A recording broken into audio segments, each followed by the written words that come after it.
Hello दोस्तों, आप सभी का स्वागत है एजुकेशनल वीडियो पर। आज हम इंग्लिश ग्रामर के प्रेजेंट इंडेफिनिट टेंस के बारे में पढ़ेंगे।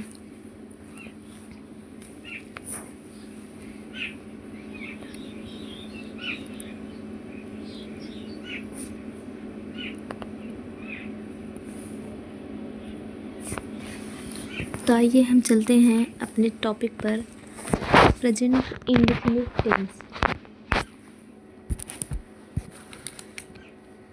उससे पहले हम आप लोगों से कुछ पूछना चाहते हैं, जैसे कि आप लोग बताइए टेंस कितने प्रकार के होते हैं।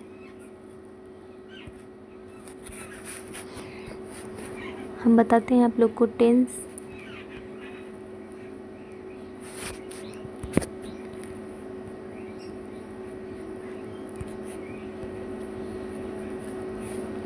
के प्रकार।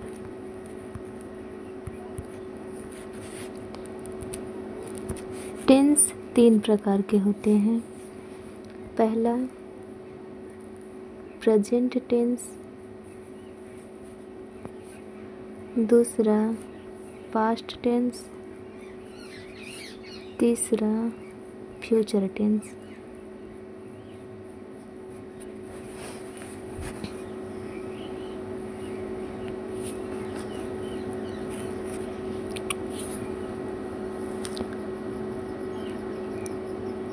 तो आप सभी को हमने बताया कि टेंस 3 प्रकार के होते हैं, present tense, past tense, future tense.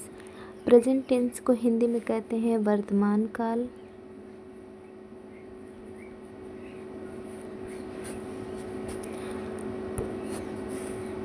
Past को कहते हैं भूतकाल।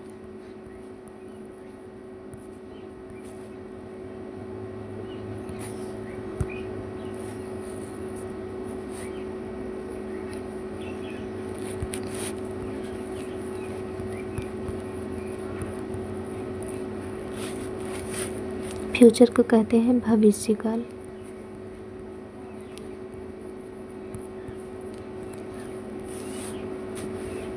उम्मीद करते हैं आप सबको इतना समझ में आ चुका होगा। तो आइए हम सब आगे चलते हैं।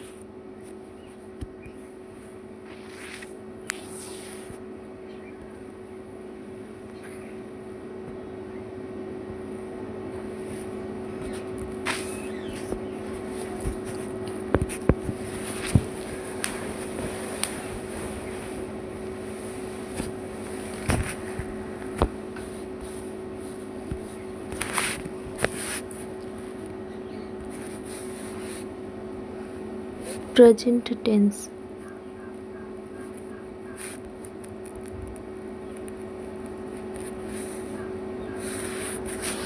प्रेजेंट टेंस भी 4 प्रकार के होते हैं। प्रेजेंट इंडेफिनिट टेंस,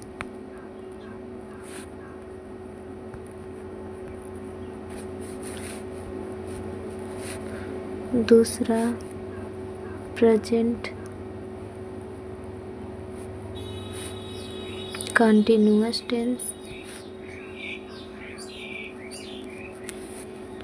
तीसरा प्रेजेंट परफेक्ट टेंस, चौथा प्रेजेंट परफेक्ट कंटिन्यूअस टेंस।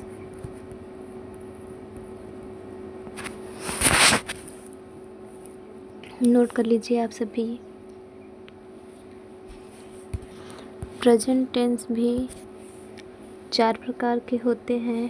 पहला प्रेजेंट इंडेफिनिट टेंस, दूसरा प्रेजेंट कंटिन्यूअस टेंस, तीसरा प्रेजेंट परफेक्ट टेंस और चौथा present perfect continuous tense. Okay, then clear.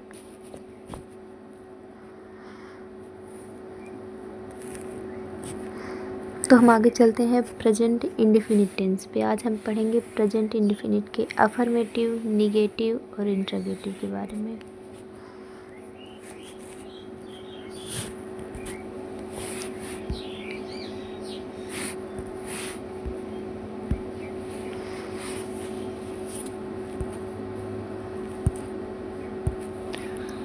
Present indefinite tense.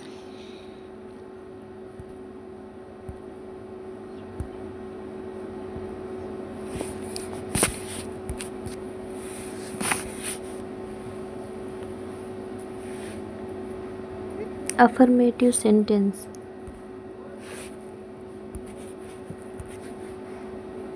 Affirmative sentence मतलब सकारात्मक वाक्य। हिंदी में इसे कहते हैं सकारात्मक वाक्य।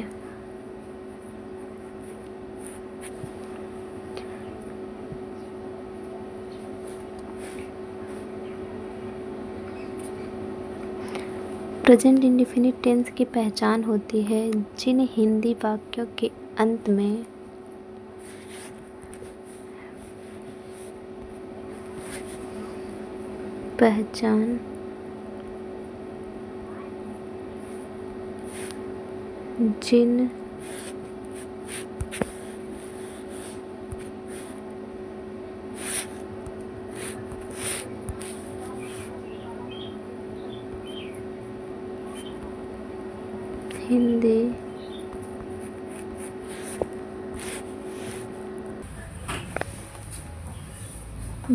वाक्यों के अंत में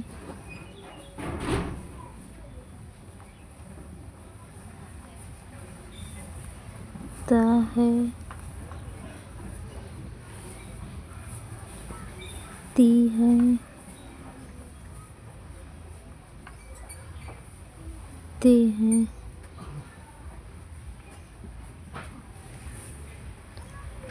शब्द आए।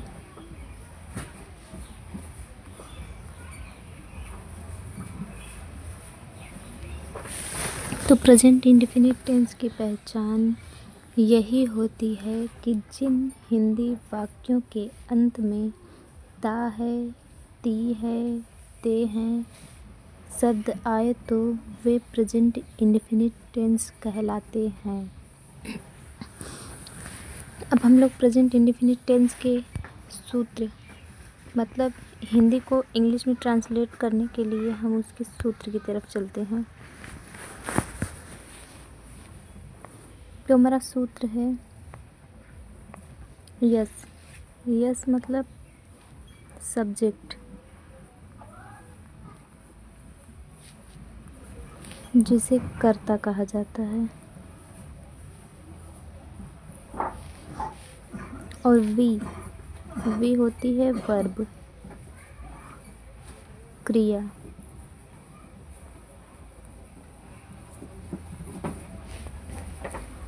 ओ ऑब्जेक्ट होता है जो हम लोग कार्य करते हैं।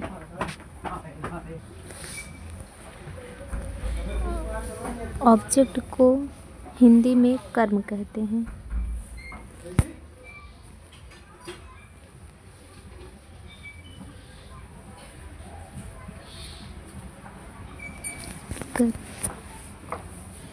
तो अब हम इसमें कर्ता की पहचान करेंगे।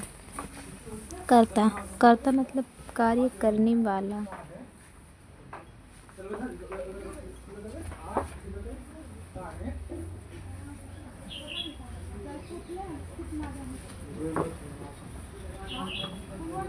कार्य कौन कर रहा है? राम।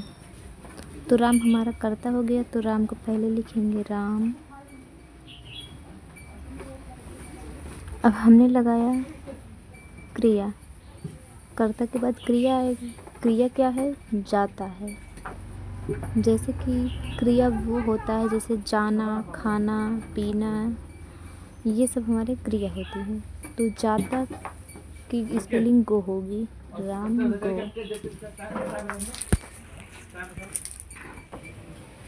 राम गो। अब उसके बाद हमें यस या ई एस में से कोई एक लगाना है। तो यस और ई एस जो होता है वो हमेशा एक वचन के साथ इसका प्रयोग होता है। ये देखिए,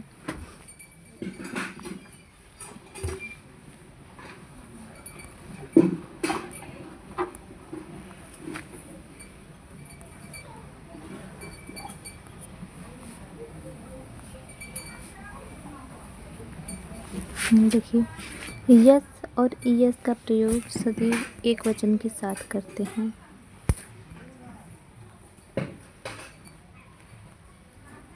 यस और ईएस का प्रयोग होता है जो वो हमेशा एक वचनकर्ता के साथ किया जाता है, और जो बहुवचन होता है इसे आप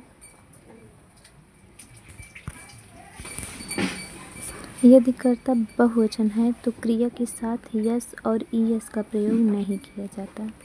ठीक है, तो आप लोग आगे चलिए।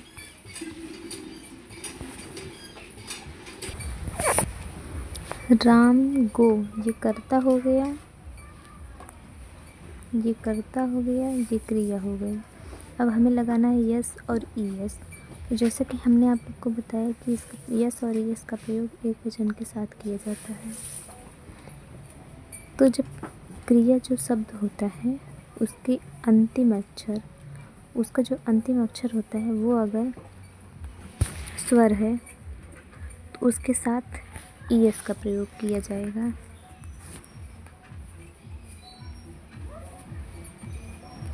तो जो हमारा गो है उसका अंतिम अक्षर ओ है, उसके साथ ईएस का प्रयोग, गोज।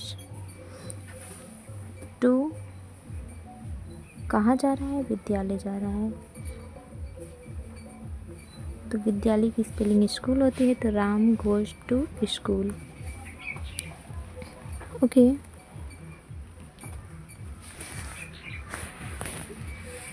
अब हम आगे चलते हैं।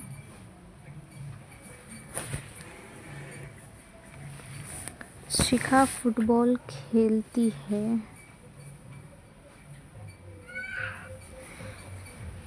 शिखा, तो अब आप इसमें देखिए कर्ता क्या है?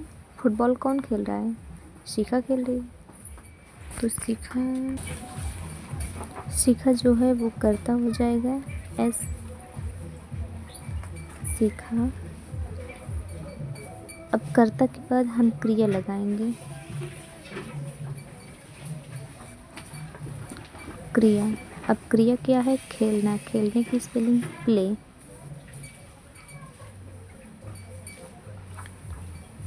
प्लेज, शिखा प्लेज। अब क्या खेल रही है शिखा? फुटबॉल, तो फुटबॉल।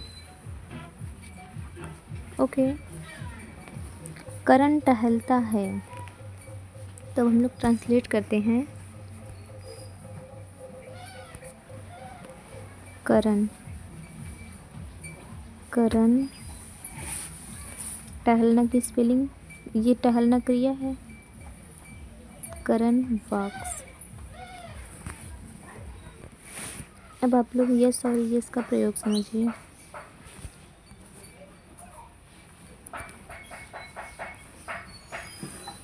यस और यस का प्रयोग, तो यस का प्रयोग जो होता है वे शब्द जिनका अंतिम अक्षर व्यंजन हो, अंग्रेजी का व्यंजन हो। मतलब जैसे प्ले है तो प्ले में जो ये वाई है वो अंग्रेजी का होना चाहिए, ये व्यंजन है। ठीक, तो उसके साथ ही यस का प्रयोग किया जाता है। और ईएस का प्रयोग वे शब्द जिनका अंतिम अक्षर अंग्रेजी का स्वर हो।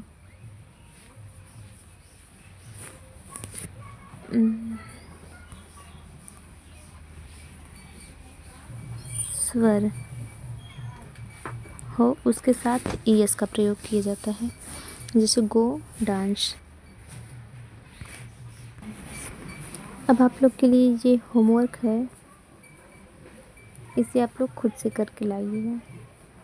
Okay guys, bye bye, take care.